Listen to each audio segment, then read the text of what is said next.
Oi, amigos, não vou passar, tudo certo? Olha só, vamos retornar aí a nossa bateria de questões, né, da CESP, nesse nosso 21º encontro, né, no site. Vamos lá. Uma autarquia federal contratou, sem licitação, e assim lhe pareceu conveniente, um advogado de notória especialização para representá-la judicialmente com exclusividade em quaisquer processos pelo prazo de 5 anos. O valor dos serviços foi pactuado segundo o preço de mercado. O Tribunal de Contas da União, entendendo ilegal a contratação, sustou, tão logo dela teve conhecimento, a execução do contrato. A autarquia, intimada da decisão do TCU, suspendeu o pagamento dos honorários que era feito mensalmente ao advogado pelos serviços por ele devidamente prestados. Decorridos 3 meses sem receber, o advogado renunciou aos mandados a ele conferidos. Em relação à situação hipotética apresentada, julgue os itens a seguir. Gente, questão importante, não é de licitação, e apresenta várias vertentes aí, né?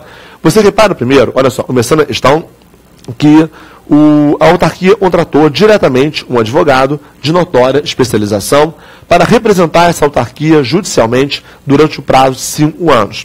Gente, notória especialização, certo? Nós vamos ter, nesse momento, fazer, né, uma leitura do artigo 25 da Lei 8666, que trata de casos de inexigibilidade de procedimento licitatório, né? Gente, sempre lembrando que a regra, né, é haver licitação. As ressalvas são os casos de dispensa e os casos de inexigibilidade. Então, toda vez que vocês se depararem, né, com essa expressão, a administração contratou diretamente fulano, né, só pode ser mediante dispensa ou inexigibilidade, né?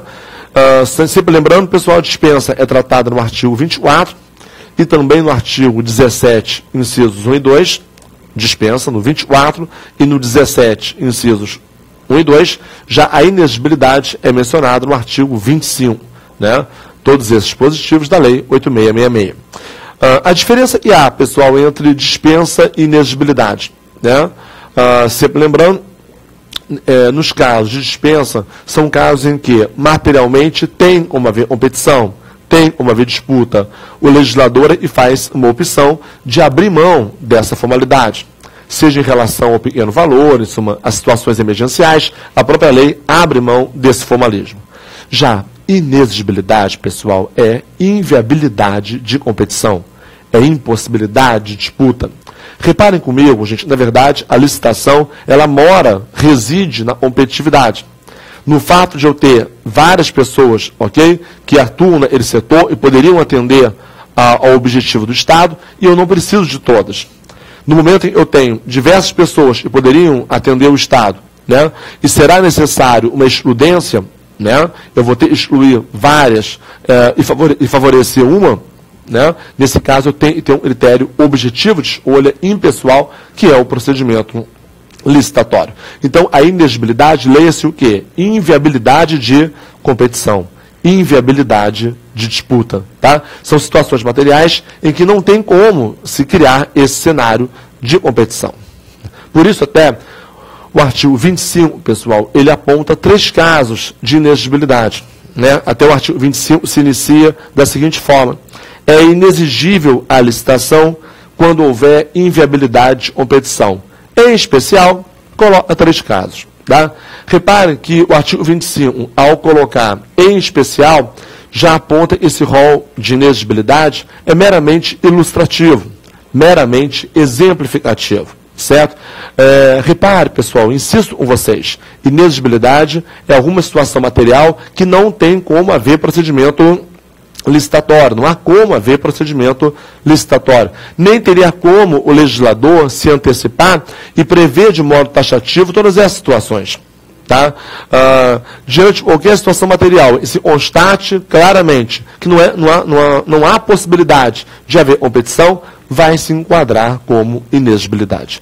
Por isso, o legislador apenas ilustrou algumas situações de maior ocorrência. Tá? Já a dispensa não, gente. Dispensa são casos em, na prática, tem uma vez disputa. Né? Por isso, o rol da dispensa é um rol taxativo, da interpretação sempre restritiva. É uma exceção ao procedimento licitatório.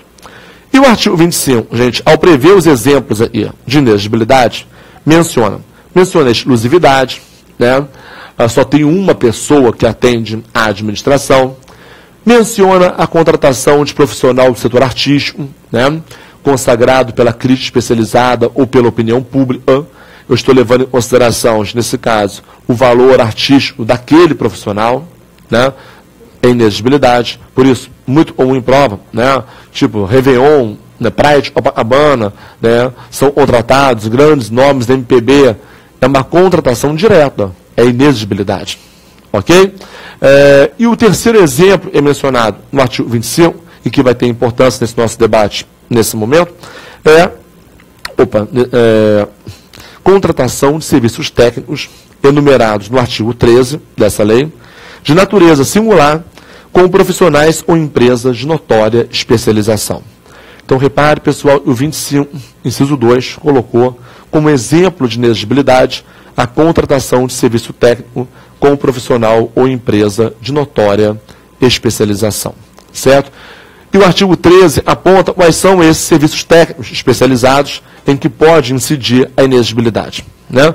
E o artigo 13 menciona, pessoal, inclusive, olha só, o patrocínio de defesas de causas judiciais ou administrativas. Então, atenção, pessoal, estou contratando um serviço técnico com um profissional ou empresa de notória especialização. Nesse caso, poderia pairar a inexigibilidade. Né? Esse rol dos serviços técnicos se encontram no artigo 13 da Lei 8666. Toda atenção, gente, em prova, até abrindo mais a mente aí, você repara que, na verdade, notória especialização traz em si, a expressão traz em si um subjetivismo. Né? Infelizmente, é um subterfúgio muito utilizado para se burlar o procedimento licitatório, né? No intuito de favorecer empresas de amigos, de correligionários políticos, né? Familiares. Né? Só lembrando, uma conduta da administração nesse sentido vai padecer de desvio de finalidade. Né? Totalmente inconcebível. Certo? Mas temos que tomar muito cuidado. Por isso se coloca que, na verdade, o notória especialização tem que mostrar que esse profissional e essa empresa estão muito acima da média. Tá legal? Muito acima da média. Realmente são pessoas que se destacam com muita força naquela atuação profissional. Tá? Repare na questão, então, olha só, vamos juntos aí. O advogado é de notória especialização. Repare, o valor foi pelo valor de mercado, né? Toda atenção, gente, mesmo sendo dispensa ou inexigibilidade, jamais possa abandonar essa preocupação com os valores de mercado, né? Jamais pode ser um contrato superfaturado, tendo por base o fato de não haver licitação, totalmente repudiável. Tá?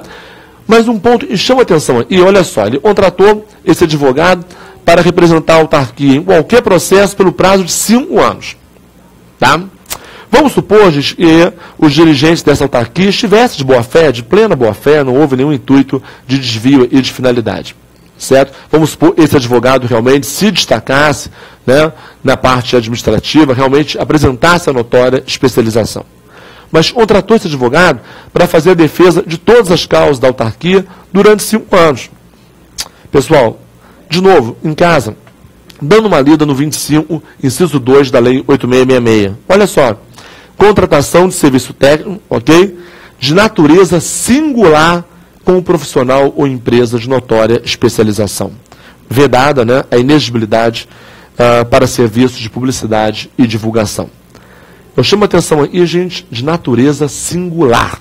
Ou seja, olha só, para haver esse contrato com um profissional ou empresa de notória especialização, né, além de ser um desses serviços técnicos do artigo 13, né, e o profissional ou empresa apresentar esse alto grau profissional, né, de elegibilidade, né, naquela matéria, é necessário que um contrato seja de natureza singular.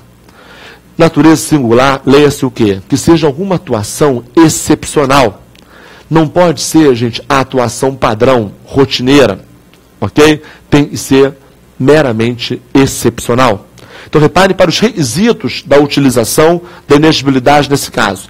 Tem que ser um serviço técnico, né, do artigo 13, tem que ser um profissional ou empresa de notória especialização e tem que haver o quê, pessoal? A singularidade, que é o que falta nesse caso. Tá? Tinha que ser para uma situação específica, não para fazer a defesa padronizada da autarquia durante o prazo de 5 anos. Nesse caso, cabe à autarquia ter um corpo de procuradores, servidores, para desempenhar essa atividade rotineira. Tá? Olha, vamos supor, por exemplo, estivesse havendo uma discussão no Supremo quanto à constitucionalidade de um novo tributo. O governo tem interesse de seja declarado constitucional. Vamos supor, discussão assim forte no meio acadêmico, né, quanto à adequação ou não do tributo com a Constituição. A matéria vai a julgamento. O governo, então, resolve contratar um tributarista renomado, né, para fazer um parecer favorável ao governo. Né, um tributarista, né, apresentar essa notória especialização. Perfeito. Repare, nesse caso, eu tenho a singularidade para essa situação específica, mas não para fazer a defesa de todas as causas da autarquia durante 5 anos. Nesse ponto seria inadmissível, pessoal, pela falta de singularidade. Tudo bem?